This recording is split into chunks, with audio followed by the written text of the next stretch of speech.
All right.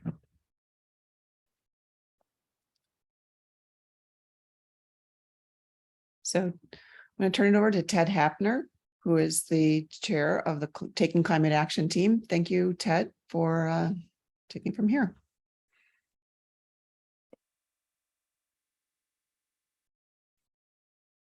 Thanks, Laura. Welcome, everybody, and good afternoon. We are gathering here today to talk about the Climate Action Team's goals for climate change, but really, in particular, one specific goal. We have goals, as you will see. Oops, I'm on the wrong slide here. Sorry. We have goals that run the gamut. And we'll get into those in a little bit, but first I wanted to review the agenda with you guys and the goals for today's cafe. So we'll learn about how mitigation fits into our green vision as an alliance. We will understand the importance of knowing our greenhouse gas footprints and why as a sector we want to lead with that. We're going to see processes and outcomes at different scales with this work through some of our presenters, who I will introduce in a second. And then we will be introduced to the idea of a greenhouse gas calculator and some methods and some tips and tricks from lessons learned. Joining us today, we have a few guests, which I'm very happy to welcome. Andre Copeland, who is the Interpretive Programs Manager at the Brookfield Zoo, will be moderating and taking questions and asking questions of our panelists later on. We also have Chris Buccola from the Cook County Forest Preserves. He is their Sustainability Fellow. And then we have, last but not least, Rachel Novick from the Morton Arboretum, who has been their Director of Sustainability for plus or minus a year now and is working on their sustainability plan and getting to know their greenhouse gas footprint as we speak, and has done a lot of that work. And both of them will be sharing what they've done and what their processes are. And the nice thing that we like about this is it's two organizations at slightly different scales, right? Cook County Forest Preserves is pretty big. Morton Arboretum is a little bit smaller of an organization that we think mirrors a lot of CW's membership. And the tools that they use both really are scalable at all scales, from organizations from 0 to 3 to 3 to 30 to 30 and up, right? So that's sort of how we're going to run today. I will give you a background on Chicago Wilderness and our goal work. So the introduction will be the poll, which you just had. And really why we did that was to get an interest, and you'll understand why this is important in a second.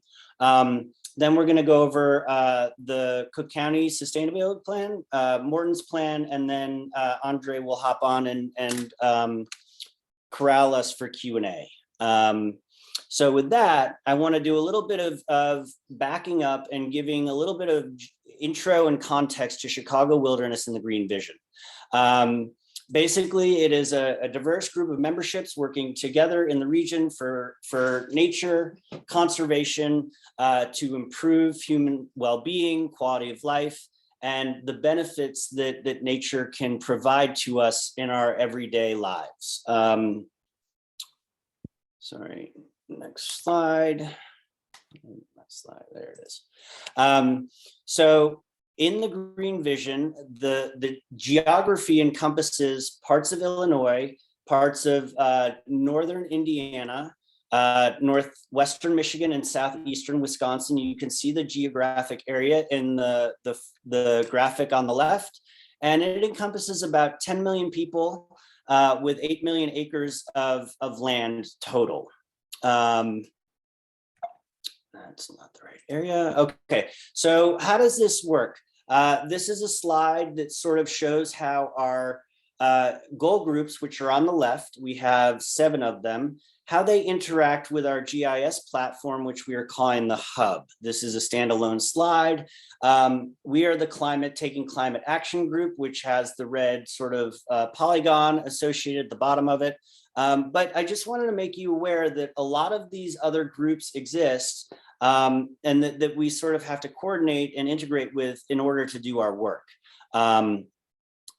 what I find sort of interesting is today's topic is actually one of the few goals that we have that don't really integrate with the other groups. And that's why we're sort of starting with this to see if we can get traction and not. But the other groups are prioritizing green infrastructure, conserving land for biodiversity, increasing equitable access to nature, our own climate group. We have a protecting healthy water goal group, a managing healthy landscape goal group, and a growing with agriculture group, which is new. So this is sort of how our goal groups fit. And you can see each of the goal groups represented in circles on the top, right? And then what this business in the boxes is down below. It looks pretty complicated, but it's just a simplified code for each of the climate goals, goal groups goals, right? So we have a sub goal 1, which is adaptation. We actually have 3 of those sub goals. We have 3 mitigation sub goals. Moving into the middle, we have 2 community and justice sub goals. We have a couple advocacy sub goals and a couple education sub goals. Today, like I said, we will be focusing on the mitigation sub goal 1, which is figuring out how we all get our hands around our own member footprints or our own greenhouse gas footprints. Excuse me for a moment. Okay, so reviewing that, I want to just go through this mitigation sub goal 1 and why we're doing it. And I'm going to read this. I know reading shouldn't be done, but I want you guys to understand this because it really is in some ways our simplest goal. So taking into consideration the current greenhouse gas emissions and the potential for cuts, Chicago Wilderness members will undertake their own measurement and emissions reductions activities. By 2022, 90% of CW members will know their organization's climate footprint. I don't know if we're actually going to get there at this point, but that's why we're starting here. And COVID sort of knocked us back a little bit, but we're trying to catch up for that. So with that baseline, we're hoping that by 2025, these CW members will have emissions reduction plans in place with corresponding metrics and will have begun to reduce their organization's greenhouse gas footprint. These plans should take into account sustainability and planning for long-term needs and solutions, operations and maintenance, and we'll hear some examples of that today. And this includes equipment purchase use, supply chains, etc., workplace management, potentially including paying living wages, allowing for remote work to reduce commuting, etc., things like that. And then renewable energy options. Are there abilities to purchase plans through your current provider, or is there infrastructure that exists that you can tap into or create yourself with the least environmental impacts? And then the last part of this goal is that by 2030, we hope CW members will reach the 45% regional threshold for GHG emissions in line with the Paris Agreement and all of the sort of global and national plans. I will keep moving with this. And then the last thing that we've begun in this work is just a quick, loose, informal study where we took all of the partner organizations, looked them up online to see if they had a sustainability plan or not. And we came up with this very informal research that we're working now to ground truth, where we found 8% of our members, or the CW members, have a sustainability plan and know their greenhouse gas emissions and footprint. These are folks like Fortune 500 companies, Cook County Forest Preserve, generally the counties, larger organizations we're talking about here. Then the next sort of group we have, which is plus or minus 45% of the membership population, either has a plan, but it generally does not include their greenhouse gas emissions. So I'm talking about places that say, oh, we want to work on recycling. We know energy consumption is an issue, but we don't know how to tackle it. So we're just going to ask our people to drive less or take the train or, just live more sustainably. But there's nothing outlined to benchmark and reduce those emissions. They might also be plans that say, oh, we would like maybe a solar panel on our visitor center someday, but that's a goal 5 years off because we don't have the money for that. So that's the 45% that we're talking about in the middle. And then we have this blue group over here at 47% that, based on our online research, we couldn't find any sustainability plan. This may not be truth. There probably a number of people in this group that have these plans. So that's why we launched the poll today. We're still working on distributing the survey so that we can, as I said, ground truth these things. But we just wanted to do this to see where we were in terms of a start. And so that's where we're starting. And I think that's all we have. And I will hand it over to Chris at the Cook County Forest Preserves. Chris, take it away. Thanks, Ted. I'm Chris Buccola, the new Sustainability Fellow for the Cook County Forest Preserves, and thank you everyone for having me here. I lost the slides, Ted. So I want to thank you for giving me a chance for speaking on this important topic. With this, there you go.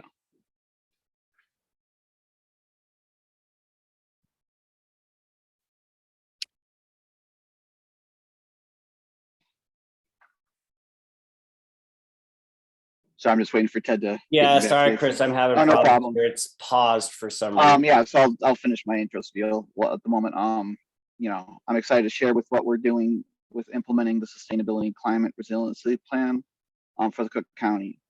Most of the documents and information I'll be sharing today is available on our webpage, on our sustainability page to be exact, through various documents we have. Sorry, I can't see. I get this yellow thing. If I put the sharing in the link in the chat, will people be able to pull it up? Because I can't seem to pull it up. I'm really sorry. And Ted, I can actually share from my end. Okay. One moment, Chris. Sorry, no problem. If you could just simply say next when you need me to. Apologies. All right, back in business here. Technology is fun. Oh yes, the best. All right, I think we're back in business here. So Chris, Okay. we need to recap your intro, or should we just keep moving on? Yeah, I'm Chris Buccola, I'm the Sustainability Fellow with Cook County Forest Preserves under the Office of the General Superintendent. I'm looking forward to sharing with you what we have been working on through our Sustainability and Climate Resiliency Plan. Next slide. So like many organizations, of the organizations involved with Chicago Wilderness, the Forest Preserve's mission is to protect and preserve public and open space in a natural state now and in the future. And here is our mission statement: to acquire, restore, and manage lands for the purpose of protecting and preserving public open space with its natural wonders, significant prairies, forests, wetlands, rivers, streams, and other landscapes, and all of its associated wildlife in a natural state now and in the future. All right, next slide. Naturally and historically, the Forest Preserve, like many other Chicago Wilderness organizations, have played a role in mitigating climate change by its acquisition, restoration, and preservation activities. These efforts help sequester carbon from the atmosphere, and these efforts align with and advance the UN Ipcc latest recommendations. We did a calculation, and the Forest Preserve has sequestered 1.5 million metric tons from the atmosphere annually. Next slide.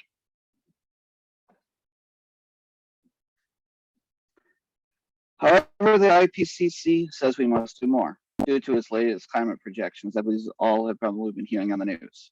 The latest climate projections, for a reason, show some dramatic changes happening in the coming decades that will have devastating consequences for our natural world.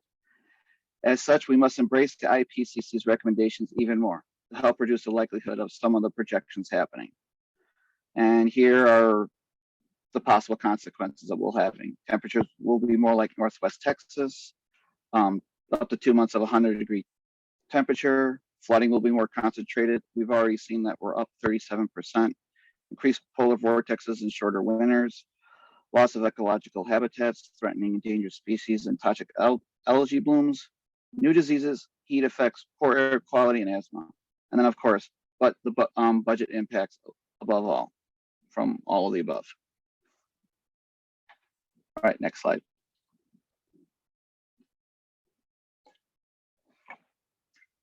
To align with the Ipcc recommendations, the Forest Preserve is dedicated to maintaining and expanding our carbon sequestration work. In addition, we have decided to work even harder reducing our own contributions that cause a changing climate.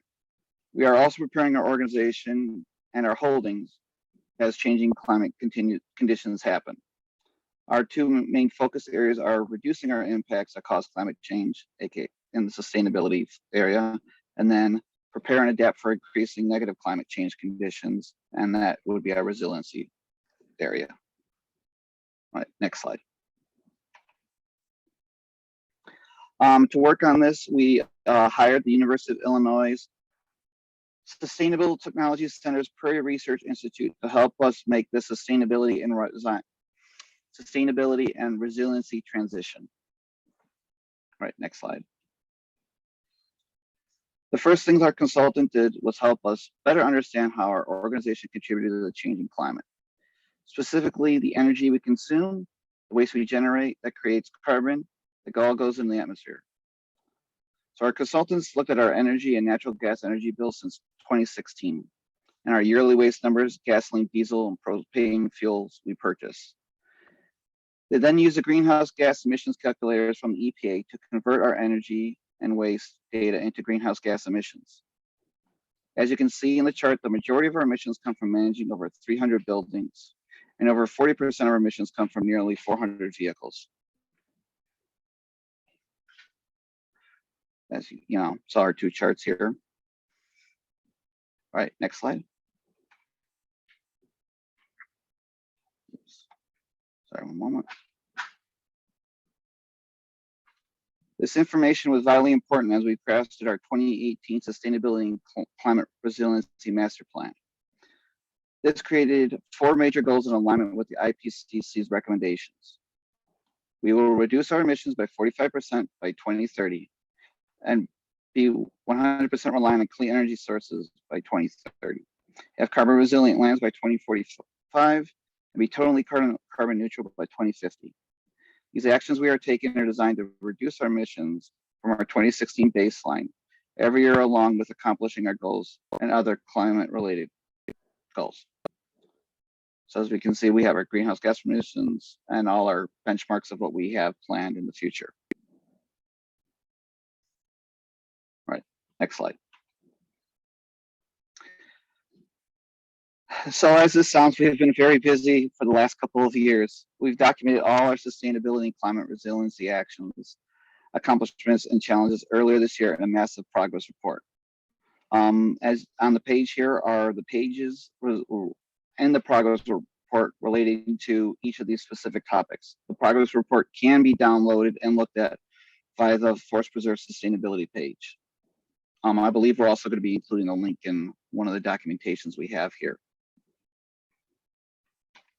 Next slide. So these are just some of our noted accomplishments. We restored over 4,000 acres in 4 years. We offset 100% of our building related emissions by purchasing renewable energy credits. We have reduced 5% of our transportation related emissions by purchasing greener vehicles. We've installed solar rooftop panels at some of our facilities, and we increased our recycling efforts. And so much more, as you can see on the page here.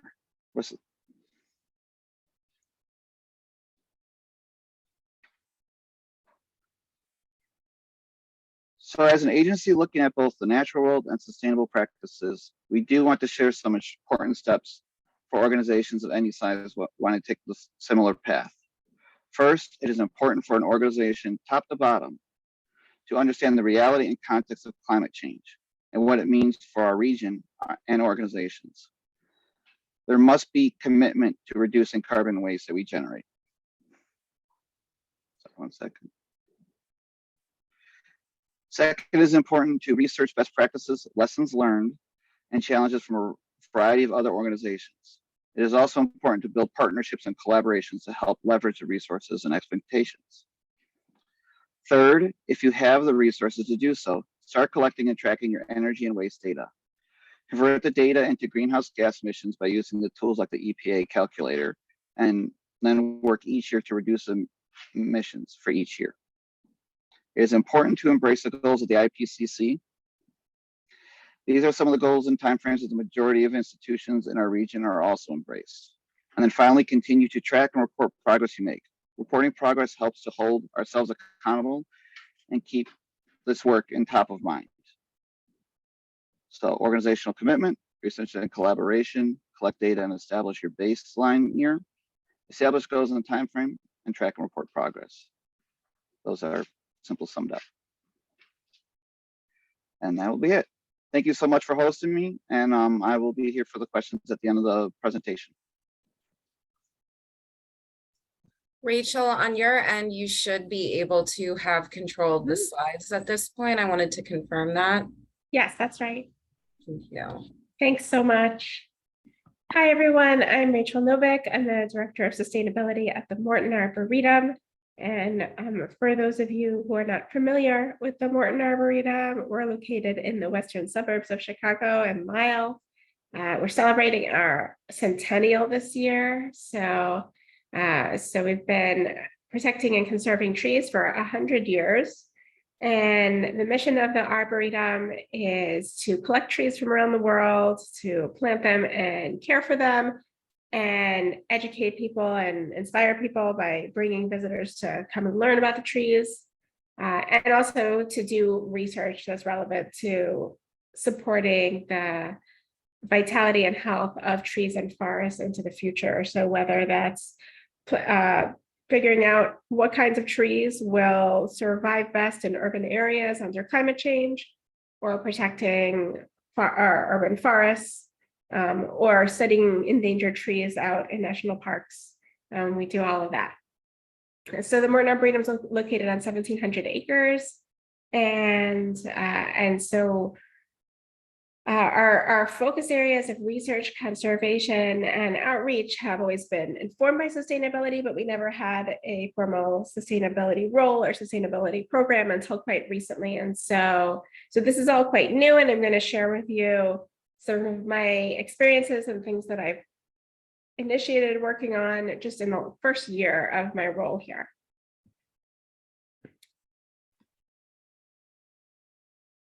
There we go. Right, there's the slide. So in 2020, the Arboretum's most recent version of its strategic plan outlined 4 strategic pursuits: trees, which have always been top of mind at the Arboretum, but also focuses on climate, sustainability, and diversity and inclusion. And of course, all of these strategic pursuits intersect in a whole variety of ways. My responsibility is to focus on the sustainability aspects, which essentially divided into 2 parts. One is to make our operations more sustainable, so to align the way we run the Arboretum with our values, and to set an example for other institutions and for the community at large for running a sustainable institution, and then to share opportunities to live a more sustainable lifestyle with all of our visitors and community members that we interact with. So one of the most important first steps, I think, in any kind of sustainability initiative is really understanding what your impact is. And so going through a greenhouse gas inventory is an important piece of that. Obviously, greenhouse gases aren't the only thing that is important to be measured in terms of sustainability, and we are looking at our water use and our other impacts as well. But what I wanted to primarily share with you today is our experience of going through the greenhouse gas inventory process and creating a baseline for our carbon footprint, and to be able to just share with you what I feel like is a really useful and user-friendly tool for doing that for organizations at many different scales. And so we're utilizing the EPA Center for Corporate Climate Leadership. And The reason that we are utilizing this tool is that, first of all, this is something that's created by the EPA and utilizes emission factors and background information that's supported by the EPA. The Center for Corporate Climate Leadership provides tools and guidance for both measuring and reducing greenhouse gas emissions. So supporting people and following through from using this tool to figure out where they are now to getting them where they want to go. This is a free tool and it's Excel based, so it's super easy to use. And it's aligned with the Climate Toolkit, which is a project of Botanical Gardens Conservation International, which is a large organization that includes many of our peer institutions around the world. And so we felt that utilizing the same tool as a lot of our peer institutions would enable more comparison and more ability for us to all help each other and support each other in achieving our sustainability goals. So I just wanted to outline for all of you, I'm not showing you the Excel sheets here in this presentation, but these are the main areas that there are tabs for. And essentially, I just want to walk you through what it would look like if you were to put together a greenhouse gas inventory for your organization. What would you need to do? So there's a section for stationary combustion, and that's essentially fuel that you're burning on site. So for most of us, that's gas furnaces. And the way you get this data is you read it off your gas bill, unless you have your own power plant. I'm not sure if anybody here falls into that category. Mobile sources include any gasoline that's that you're purchasing, any diesel, and also any propane if you use propane heaters or propane cooking, gas grills, and that sort of thing. And so that's usually done just through looking through invoices. Refrigeration and air conditioning is an area of a greenhouse gas inventory that I think is really important, but often overlooked because while refrigerants are usually purchased at pretty small amounts, they can have very, very large global warming potentials. And so what's tracked here is not the amount of refrigerants that you own on site, but rather the amount that you purchase in a particular year, because the assumption is that whatever you purchased in that year is equivalent, is replacing refrigerant that was lost to the atmosphere. And that's really what you're measuring here, is how much refrigerant escaped. And so this is also done through searching invoices, and essentially it's a good way to check on whether equipment is being maintained properly. If you're having to replace refrigerant over and over again, there's probably something wrong with that equipment.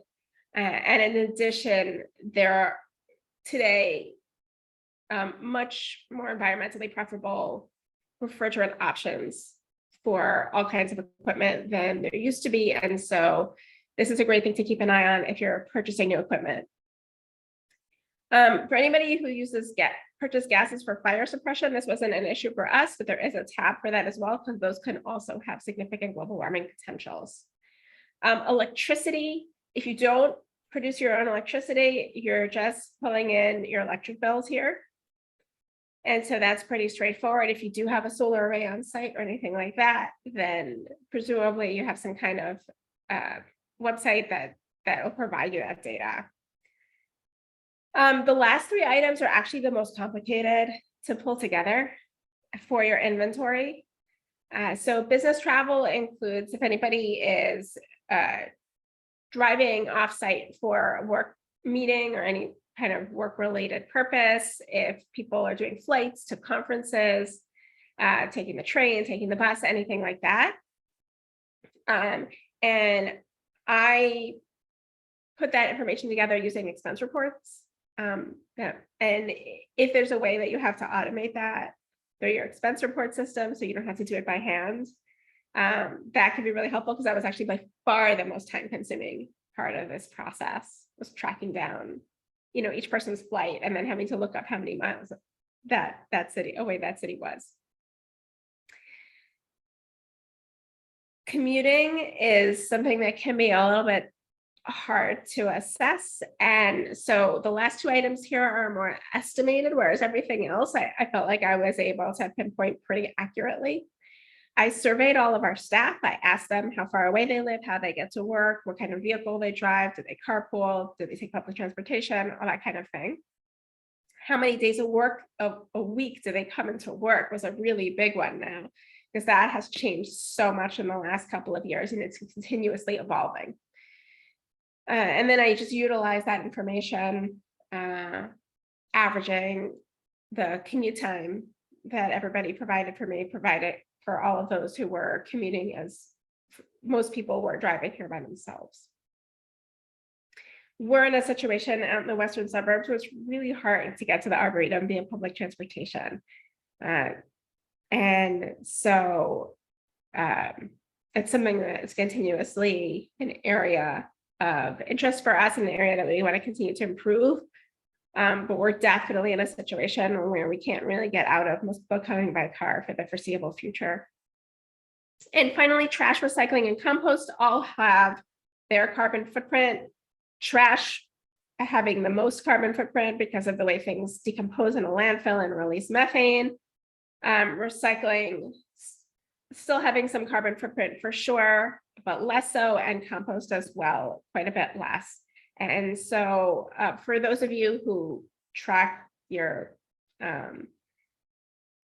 waste hauler invoices, you might notice that there are numbers on there for tons. It's generally all estimated. And so it's hard to pinpoint this, but we just do the best we can with the information we have. There are some additional tabs you'll see if you pull up this EPA tool. There are tabs for if you were generating your own steam on site, if you have waste gases or purchased gases, unless you have some kind of industrial operation going on, those things are probably not relevant. So you could just skip over those.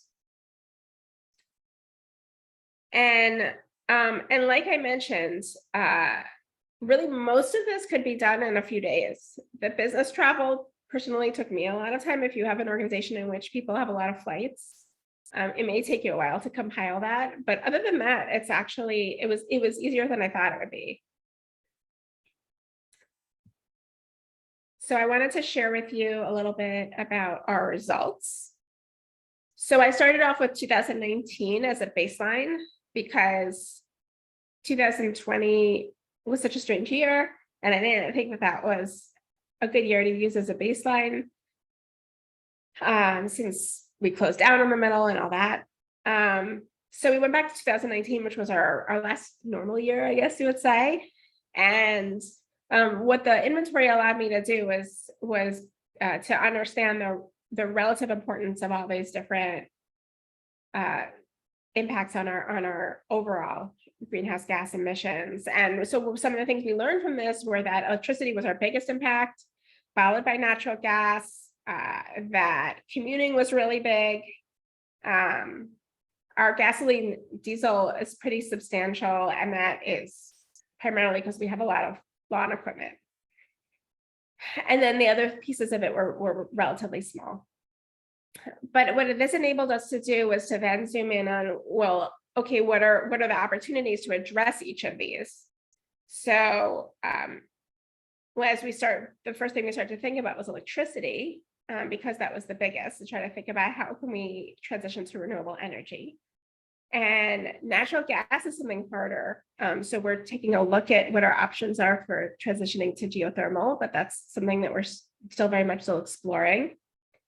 Commuting, as I mentioned, it's not like we can get everybody to get on the train, unfortunately, to come out here, but we do have opportunities to support people buying electric vehicles, to support people in carpooling, to support telecommuting, and to provide charging infrastructure for EVs. So we're looking at all of those, as well as moving over the next few years toward better public transportation access. In terms of our gasoline and diesel use, we're really excited about getting more electric lawn care equipment. And that's something that we're hoping we're going to keep improving on over the next few years. And in terms of waste, what we're really trying to do is focus on A, waste reduction, and B, greater diversion rates to compost and recycling. And so we felt like this was a great tool for all the departments across the Arboretum to really be able to visualize, okay, where's our impact, and then what can we do about it? Once we did the first baseline, it was relatively straightforward to do the next couple of years. And so now this is something that I do on an annual basis. And here you can see comparisons for each category for 2019, 2020, and 2021. And some of our categories went down because of COVID. And so we expect some of those reductions to be temporary, but some of them we expect to be more longstanding, especially because some of the culture around business travel has changed, and people, a lot of times find that it's not really that necessary to travel in person to see somebody. So that's changed. We have a new waste hauler who's supporting greater recycling rates for us. And we're continuously working on making our buildings more efficient so that we can hopefully reduce both our natural gas and our electricity use. So far for the first couple of years, we've been able to reduce our emissions. We just heard about the Forest Preserve's goals for emissions reductions, and we also believe that that is really, really important. We're still working on figuring out what our exact targets should be and the timeline for that. So that's something that's a work in progress for us.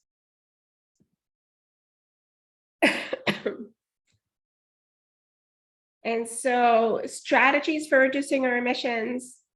So telecommuting is really effective, and that's something that we have integrated into our long-term way of operating with, I would say, a large percentage of our staff for whom remote work is a possibility, working at least part of the week from home.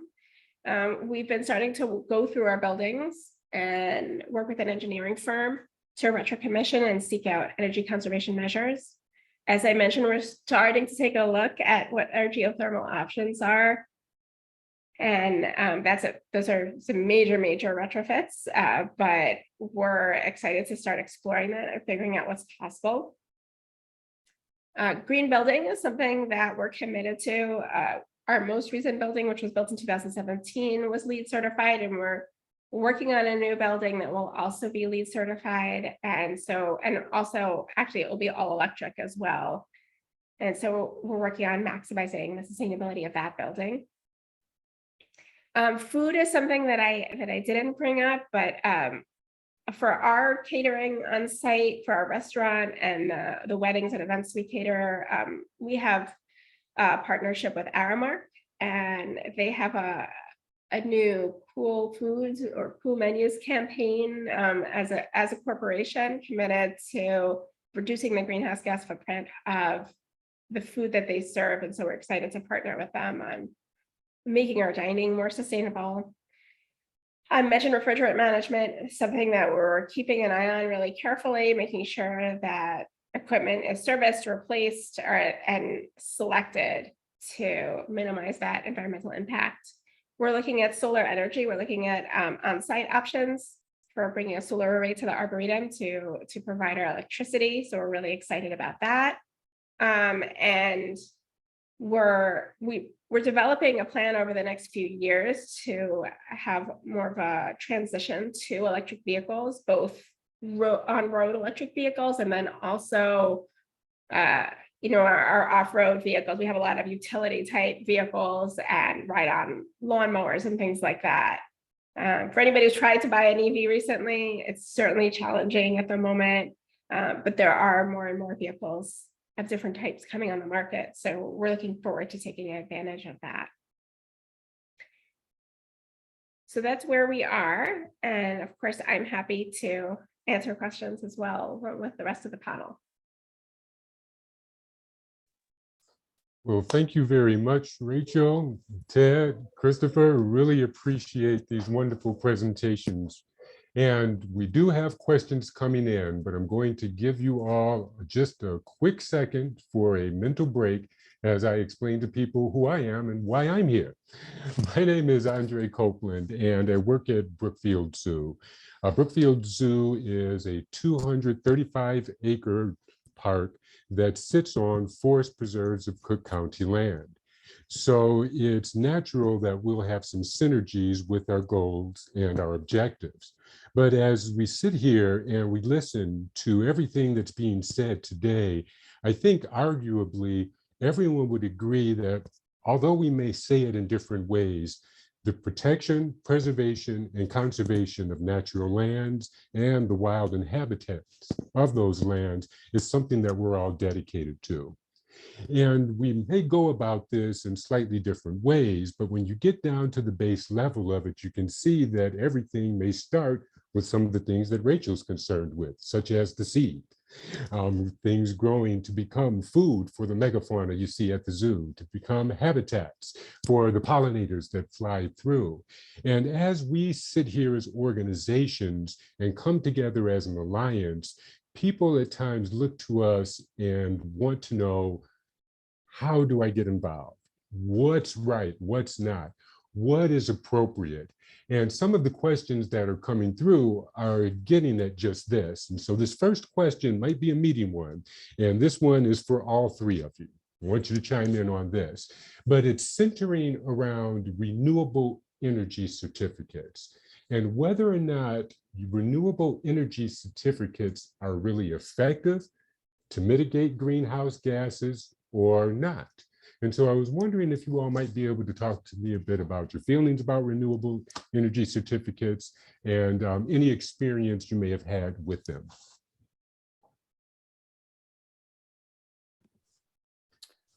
I'm going to punt this one to my other two panelists and maybe follow up with a general comment afterwards, because I don't have much experience with this in my day-to-day life, although I have been exposed to some of it. So I'll leave it to others.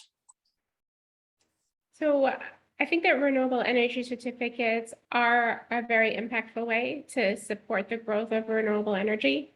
So essentially, by creating a market for the renewable attributes of electricity that's generated, or what we're doing is making it financially advantageous for everyone, corporations, landowners, farmers, whoever, to put solar panels in places that make sense. That might be the roof of a warehouse, it might be the roof of a dairy farm.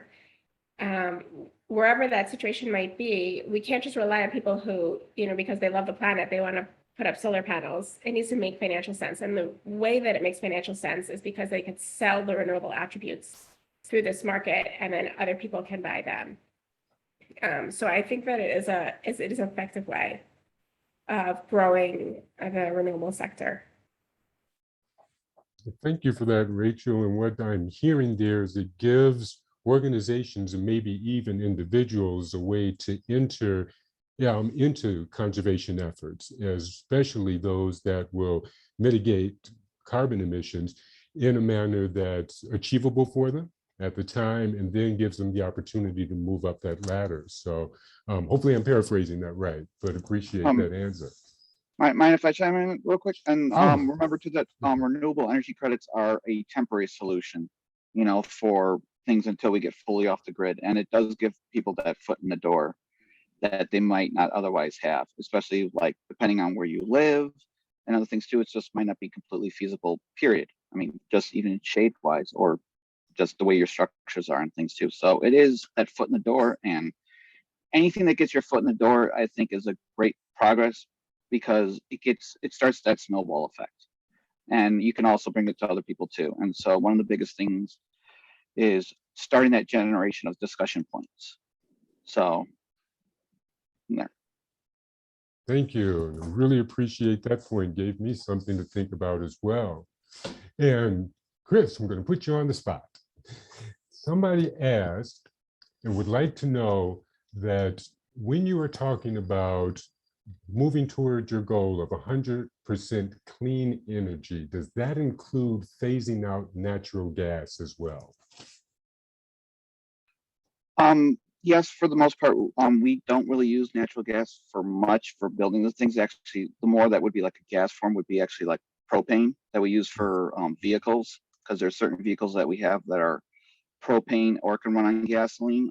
Propane has a lot better emissions than conventional gas or diesel. But yes, it would, I mean, for anything else and stuff, it would be kind of a phase over towards more electric and 100% renewable. But like we said, that it's the only thing like would be the heating for some of our buildings, none of that stuff too. So that's all part of what our plan is for the future. And there are some exciting plans that we're hoping to have coming up in the long-term future. Thank you. Rachel, I have a question for you about EPA tools. And so I'd like to know if there's an EPA tool or another tool that would allow a nature-based organization to offset their greenhouse gas inventory. So the question is, an EPA tool that could enable one to measure the sequestration? Yes, I think that's what they're saying, because they're looking Mhm. to try to find a way to offset the greenhouse gas. So I'm thinking that what they're probably looking for is, like you said, to assess.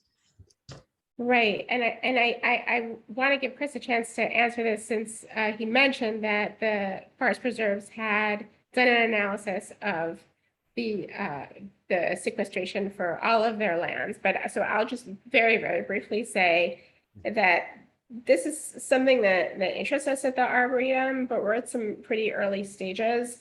Our researchers are working with me to understand how much carbon is sequestered by our forests, by our prairie, by our tree collections. But with a complex landscape, there aren't any easy answers. You know, there are models, but ultimately, we can't exactly put our finger on it. And so I would just be a little bit cautious about organizations trying to offset their carbon emissions via the fact that they grow trees.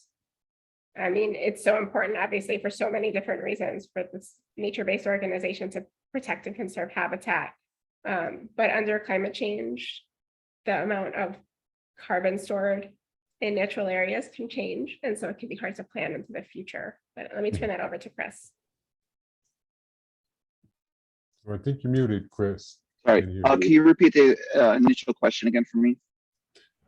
Yes.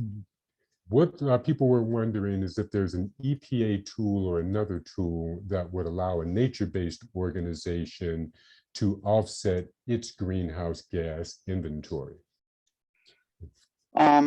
I'm not quite sure yet, but it's something I can look up and find out and then pass along to everyone else if that's okay. Okay. Did you have your hand up, Ted? Yeah, I do, Andre, and I see Laura has her hand patiently raised, but the other way into this might be, there are a couple ways. The California market is probably the best way. It's the most complex right now, but there is a company out in Washington that I can't remember the name of right now. I think it's something like City Forest Credits. And they do offsets for partners of ours like ours, for organizations that are interested in offsetting their own credits, not ours. I suppose that we could sign us up for an offset project, but it probably wouldn't be one of our own, or it might be maybe one of our partners. When I looked into that, the terms were like 40 or 50-year monitoring terms. And that could get expensive on the back end from a personnel point of view, and may not offset the benefit of the early funds on the way in. I would suggest it's a great idea. Look into it. CRTI out of the Morton is working with them right now. Open Lands has worked with them. So there are some relationships. If you want to ask some questions, I would recommend that. Because it could be right for organizations, but I would suggest you really do your homework on a case-by-case basis. Thank you for that. All right, I think I see somebody with their hand raised. Yes, it's me, Laura.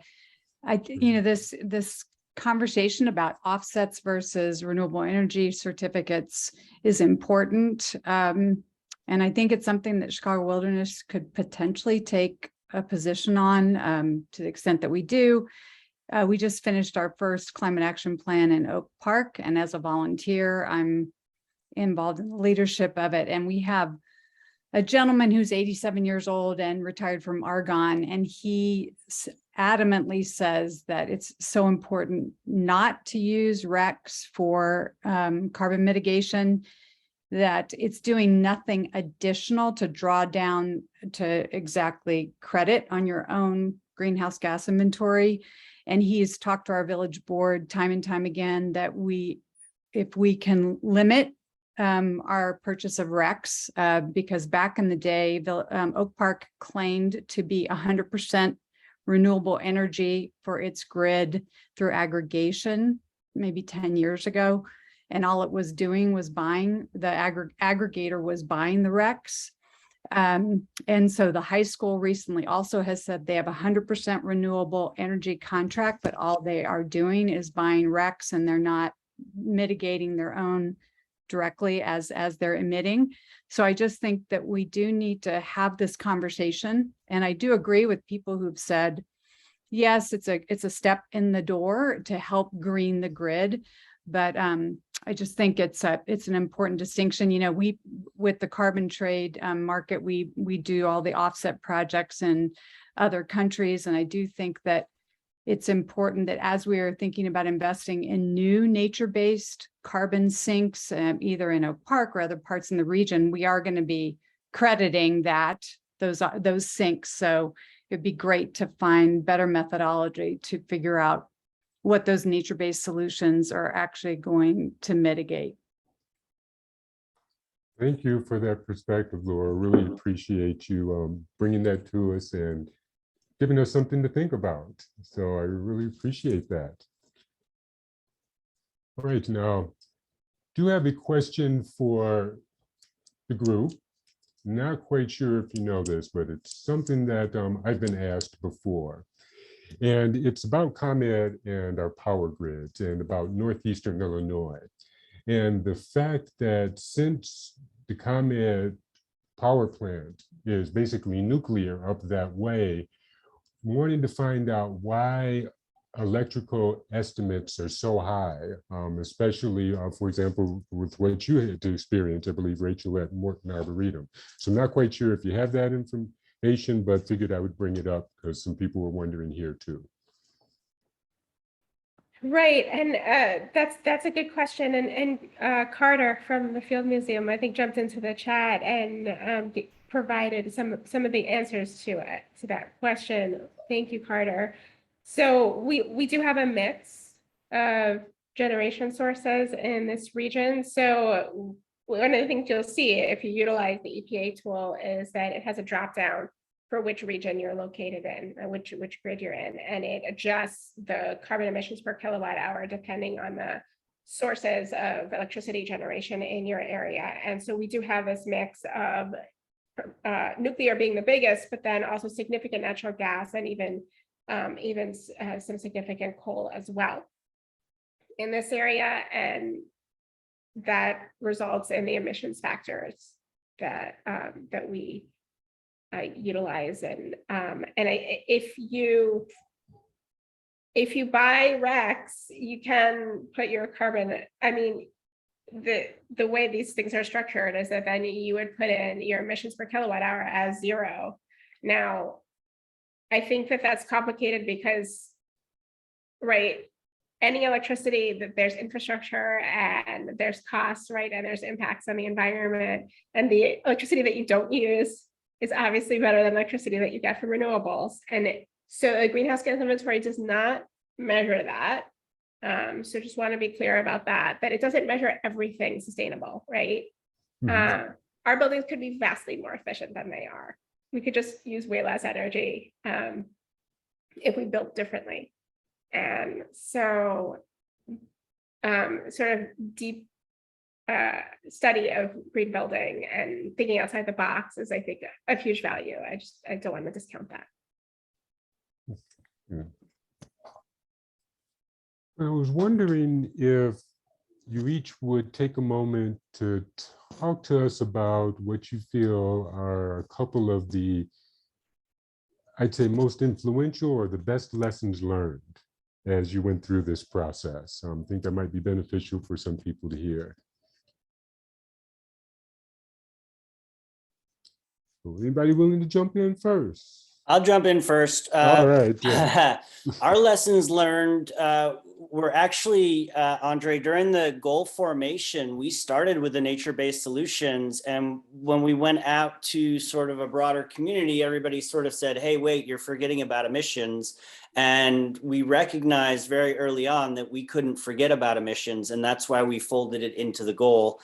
And now that I've set the stage for that, I recognize that it's not our first priority, but leading as an environmental organization and an environmental partnership in an environmental sector, we sort of had to practice what we preach. And it's very much for our committee an uphill battle because there's a lot of education on our part, a lot of big asks for the Alliance and its members. I do feel that it's somewhere we need to go to be able to walk the walk and live our values as an organization. And so that's why it's coming out in a goal form. And I will let Rachel and Chris give their answers for their organizations. Chris, you want to go first? Sorry, I had a signal go wonky, so everything was robot for that. So I think we were talking about like lessons learned with working with like our organization and stuff. Mhm. A lot of this happened more before my coming in and stuff, but like with the one slide we had was, the commitment, the research, and the collaboration you need to have your data on the baseline, and then having your goals, and then actually tracking everything, tracking information, having your baseline and all that stuff, and then working with your partners is going to be key. And just having the organization actually being committed. I hear of other things of groups that like they want to do this stuff, but there's only a segment of the organization that's actually committed to doing it. And if only one part of it, it's like a body, an organism can't live without a main organ. So if only one organ's working, the rest of the body is useless.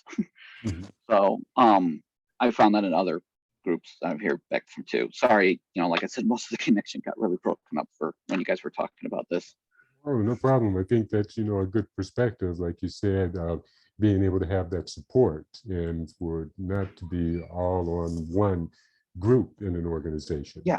And then Yeah. like contracting out, like how we did with the Prairie Research Institute. They are our partners for working with this. And then we have another one with working our energy stuff. So, you don't have to take it all on yourself too.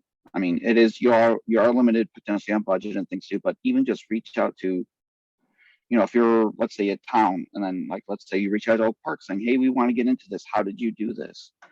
Like I'm in the Village of Skokie Commission. We actually looked at other communities in the area to figure out our forward progress of how we were going to do this.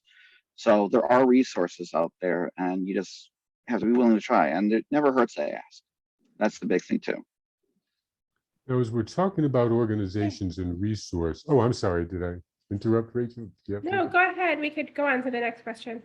Well, this might overlap to some degree because when I was thinking about resources and as both were talking, I was wondering if there's a similar process, different or different resources for a small organization, an organization that may not have as much capital, as many members. How might they go about it, or what resources might they tap into to get started?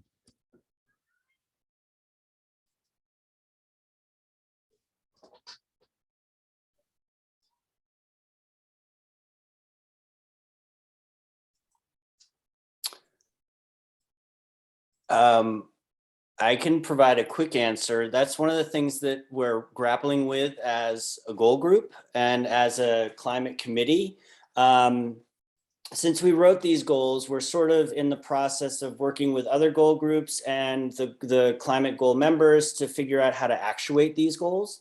And I think one of the things that we're looking for is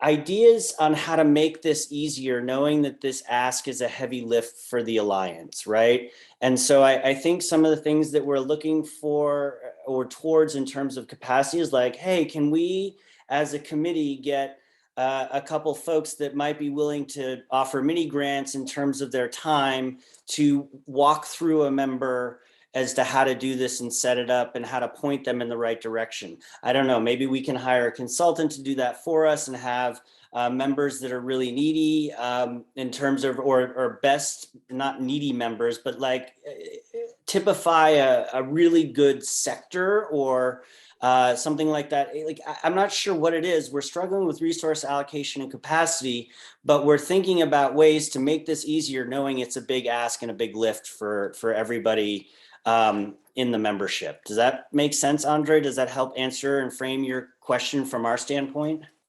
Yes, I think so. And, hopefully it helped everybody out there that was listening as well. Well, and as a plug, our next meeting, I think, as a committee is September 15th at 1. And we'll put a link in into the chat if you want to sign up. But here's the information. And you can find this on our calendar. And we will be talking about how to move this stuff forward, right? So I don't know if you have anything to add, Rachel and Chris, but thank you for giving us your time today. It was really helpful. I would echo what Chris said before about reaching out to others and getting advice. I think that from our perspective, the network of botanical gardens and arboreta around the country and around the world has been a great resource, but they didn't have all the answers.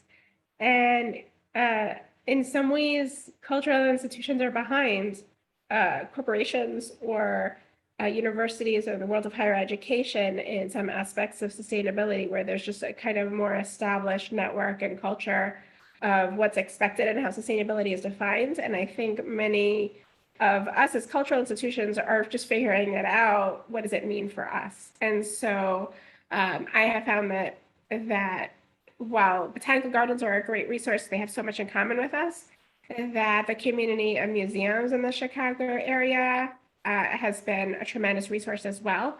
And then even just looking beyond the immediate area, the community of sustainability and higher education has been great. And even people in the corporate sector, there are all different kinds of solutions out there that can be adapted.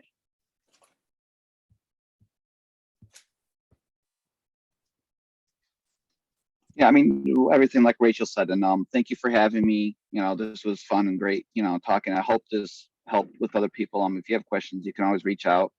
I'll try to point you in a direction if I can.